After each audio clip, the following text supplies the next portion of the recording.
New Orleans was a frontier city, the gateway to the vast empire that had been added to the United States by the Louisiana Purchase. Man, it was a rough place, New Orleans. Waterfront thieves and river pirates respected no man's property, including mine. My name's Jim Bowie. I had goods stacked on the docks, and I was keeping my eye on them.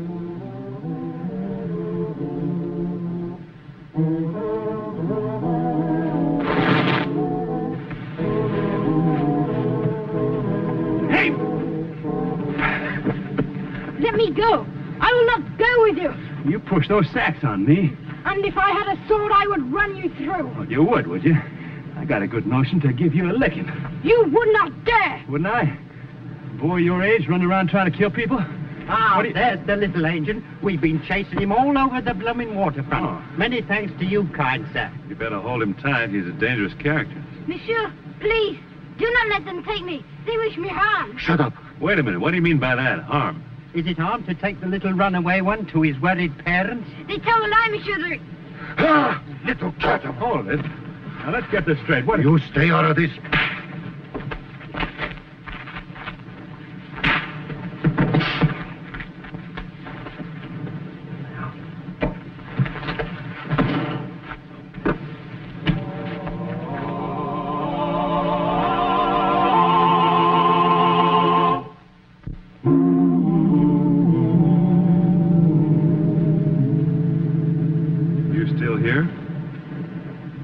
Why should I run, Monsieur? You were running from those two. I was outnumbered, Monsieur. Well, how about me? You seem to be of somewhat better quality than those ruffians. What's your name? I, sir, am the Marquis de Gravion. Well, now. But I understand I should not use my title in America. You may call me Monsieur Francois. Oh, thank you, Monsieur Francois. You can call me Monsieur Jim. How long you been in America? 1 hour. I do not like it. Oh. Well, tell me something. If you're French, how come you speak with an English accent? I was in school in England for several years. I did not like it.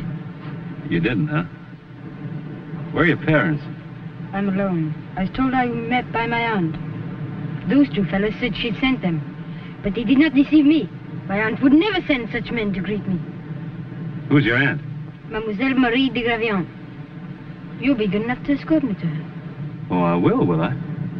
But naturally, you would not be among my aunt's acquaintances. No, I'm not. However, you've heard perhaps my great-grandfather, Monsieur Paul Tonnet, with whom she lives. Yeah, I heard of him. All right, Sonny. Monsieur, I'll take you. Come on. And not that way, Monsieur. My luggage is this way. Yes, Your Excellency. Let's get your luggage. My cape. Well, dog my cats.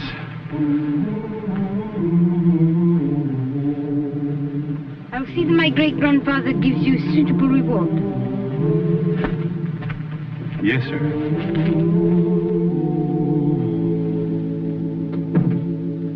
This conference has gone on much too long.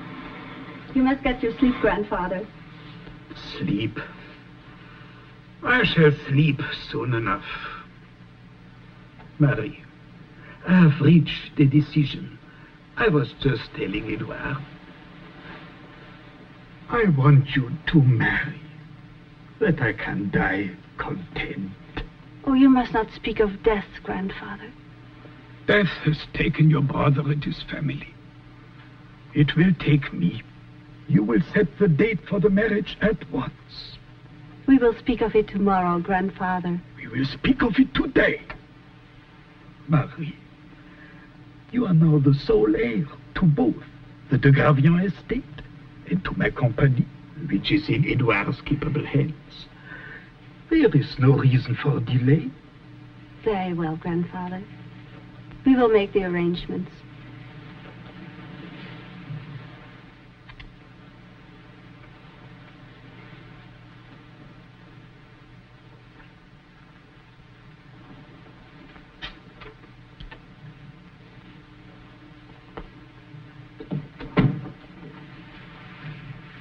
Tomorrow I will see Father Labelle. Until then, My dearest.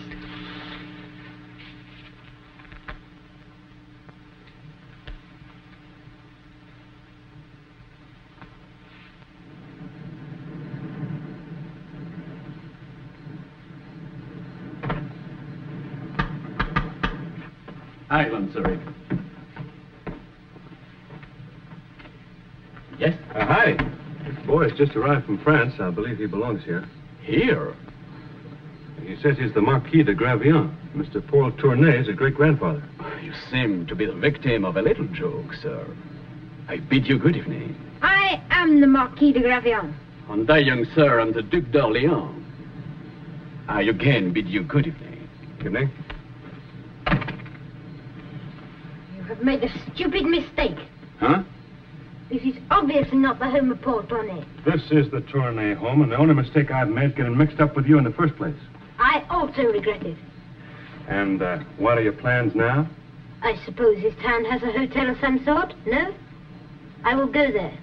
And in the morning I will secure competent help in locating the house of Paul Tournay. This is the... You have money, no doubt. Money? I have never had to concern myself with money, monsieur. Come on, let's go. Go where, monsieur? If your Royal Highness has no objection, I will now take you to my hotel, where I will try to persuade the manager to accept you as a guest, in spite of your novel ideas about money. I'm beginning to be annoyed at your impertinence, sir. Come on.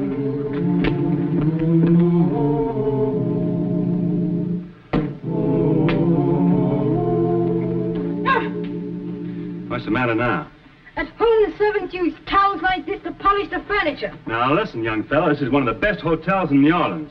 No doubt. I was warned that the New World was quite uncivilized. Oh, you were? Hang these up. And these.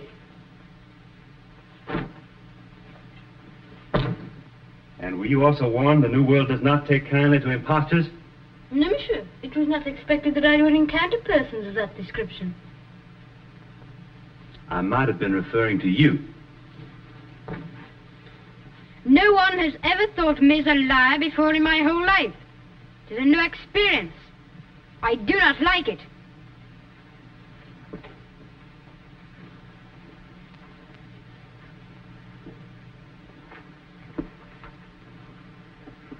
This ought to be just right for a boy your size. Well, now, look at this. And who decided you were going to have the bed? I did not know it needed deciding, monsieur. Have you ever slept on a floor before? You bet I have. Then you are used to it, while I am not.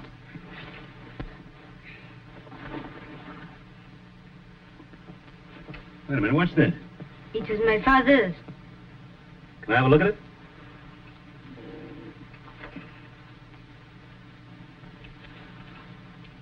What's this, a family crest?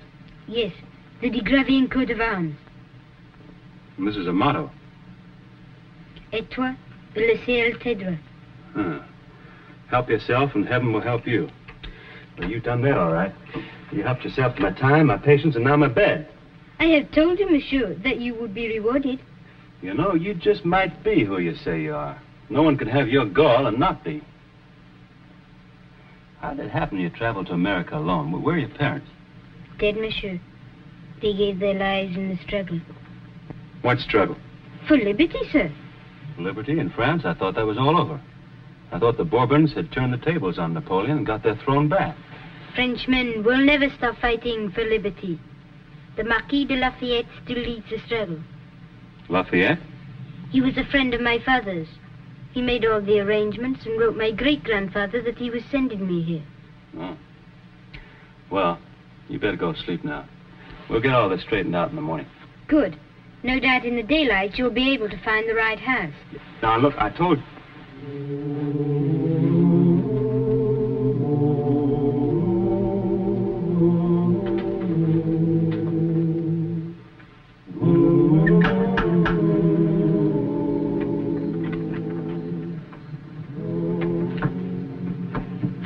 I told you never to come here. But, Monsieur, we had to come. You saw the boy. He got away from us, he did. Find him. We already have. He's at the Royal Oaks Tavern. Ted, what are you doing here? Ah, very good. Very good indeed. Hey, Regan?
I'm not going to hurt you, miss. Oh, I just used this to open the window. What do you want? Ah! I must talk with you. It's going to be a little awkward if we have to hold this position for long. I'll let you go if you promise not to scream. That's better. Who are you? My name's Jim Bowie, ma'am. Oh. I did not know you included housebreaking among your adventures. Well, I don't claim to be an expert. Are you Mademoiselle Marie de Gravillon? I am. And I demand to know the reason for this outrageous behavior. Do you have a nephew named Francois de Gravillon? No. You sure? I see no reason to discuss my personal affairs with you. He was killed 5 months ago in France with his parents. Are you certain he was killed? Why do you ask such questions? Must you torture me? Well, it just may be that he was not killed. Well, this is diabolical. To come here and raise false hopes. To renew the agony of realization. You ever see this before?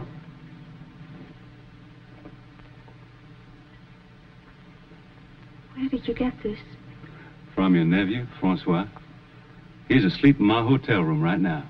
Here, in New Orleans? Uh-huh. But the letter said the whole family had perished. Not Francois. He's very much alive. Now, this letter about his family. Did you see it? But of course. There is something very wrong here, monsieur. Why have you come here secretly? Why did you not bring Francois with you? I did, earlier this evening. A young gentleman closed the door in our face. That is strange. Edouard would certainly investigate something as important as that. Edouard? My fiancé, Monsieur Dubois, my grandfather's manager. Oh. Now, this letter, was it from the Marquis de Lafayette? Yes. Written by himself? But certainly. And you're familiar with his handwriting? No, but... What are you implying, monsieur? Are you by any chance the heir to the de Gravillon estate? And to your grandfather's business right here as well? In the absence of a male heir, such as Francois? You lie. That is a dreadful accusation against my fiancé. Well, I'm not engaged to him, so I can afford to be suspicious. I have perfect confidence in Edouard. I don't. And he certainly would not forge a letter from the Marquis de Lafayette. Tell me, is there somewhere downstairs near the front door where you can hide?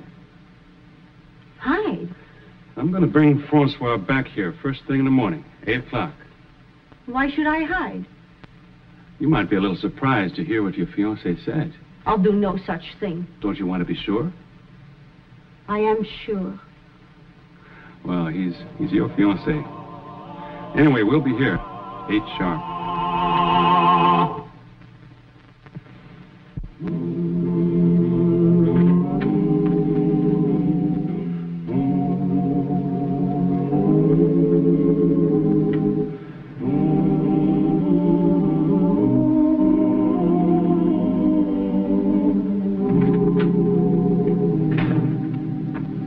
Hey, Mose, you see a little boy in the last hour or so, a little boy in his nightshirt?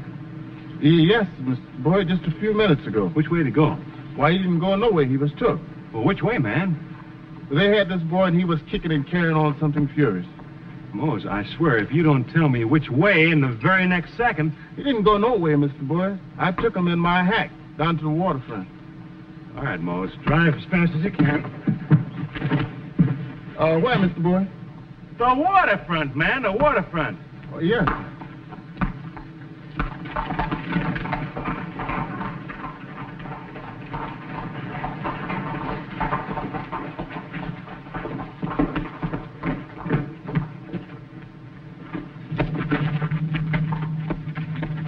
Regan! Regan! Regan!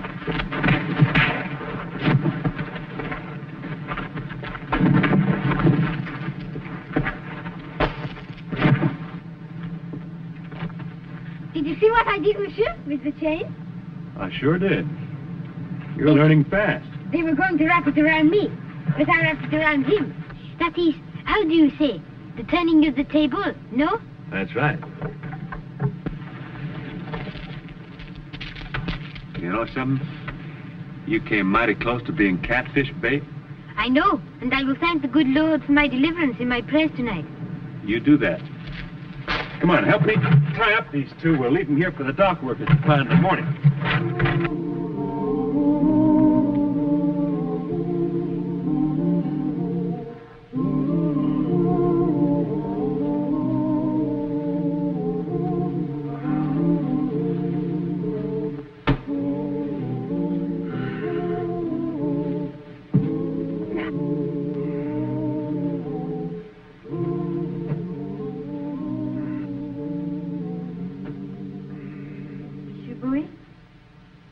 What? When I said my prayers, I asked the good Lord to bless you, too. Oh, thanks. I said, dear God, please bless Monsieur Jim. Good, good.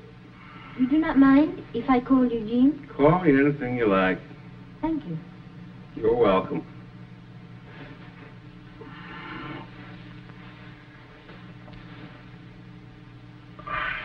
Oh, this is silly.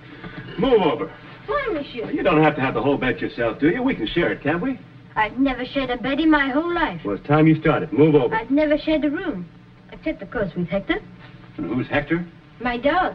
He always slept on the floor beside me. Oh, well, I'm not Hector. Move over. Hey, you've really led the life of a little gentleman, haven't you? I am a gentleman, Monsieur. Oh. All right, then. Stay a gentleman. Keep the bed. Sleep tight. Good night.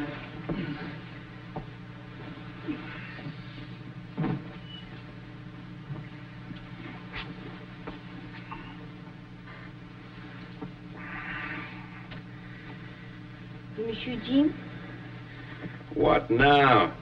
it is hard, the floor. It is hard. Monsieur Jim, Yeah. I have decided. You may share the bed. As the Marquis de Gravion, I can do no less. Why? I have tried to think what my father would do, and my grandfather. They would share the bed, I think, Why would they? because they were gentlemen. I thought a gentleman was a fellow who always took a whole room to himself. No, monsieur, a gentleman is...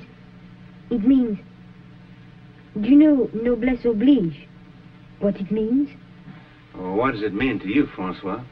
I think it means that persons of high birth, like myself, must always be honorable and generous. Yeah, I think that's very right. Especially to one's inferiors like you. Yeah. So since I'm a gentleman, you may have half my bed. I'll take it. Even on those terms, move over.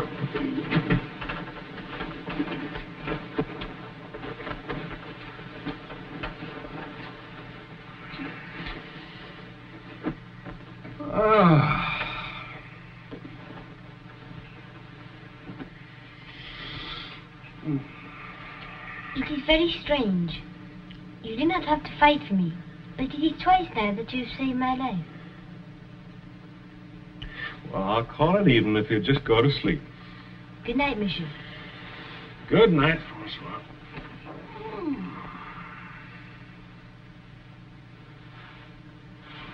Could it be that you're of noble birth? Huh? No, just plain American. But, Monsieur Jim, you've acted almost exactly like a gentleman. And yet Go to sleep. you're not a gentleman. It is very strange. I do not understand plain Americans.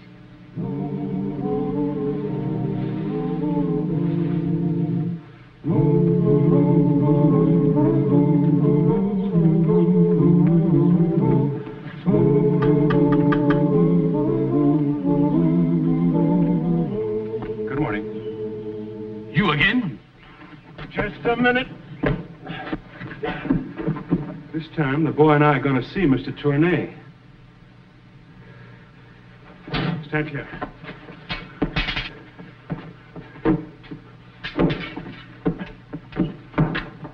Francois. Aunt Marie.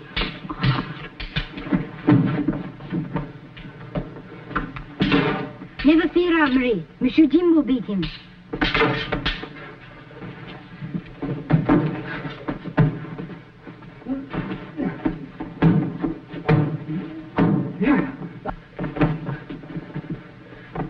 Who is this man, Aunt? My fiancé. Or he was.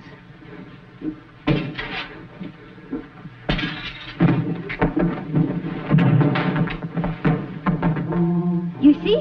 What did I tell you? Yes, he's a very brave gentleman, isn't he?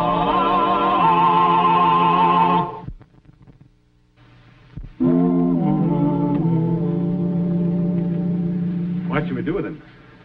He has to live with himself. Perhaps that will be enough. Marie. Oh, get out. You heard the lady.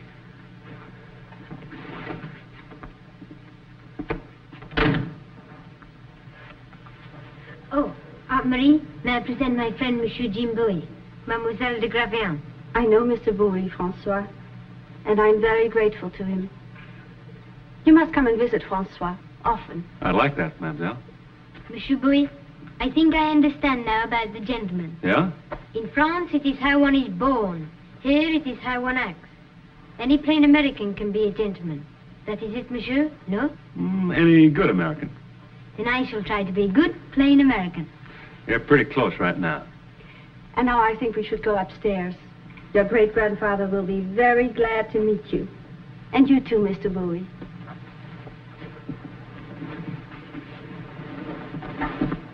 Wait, Aunt Marie. I must extend my apologies. Monsieur Jim, I said I would have you rewarded. Yes, you did. But one gentleman cannot reward another, sir. I can only promise to help you when I am big enough to do so. I'll count on that. Now I am ready to see my grandfather. And here's the star of our show, Scott Forbes. Hello, everyone. Hope you enjoyed tonight's show. And we'll be with us again next week for another exciting adventure in the life of Jim Bowie.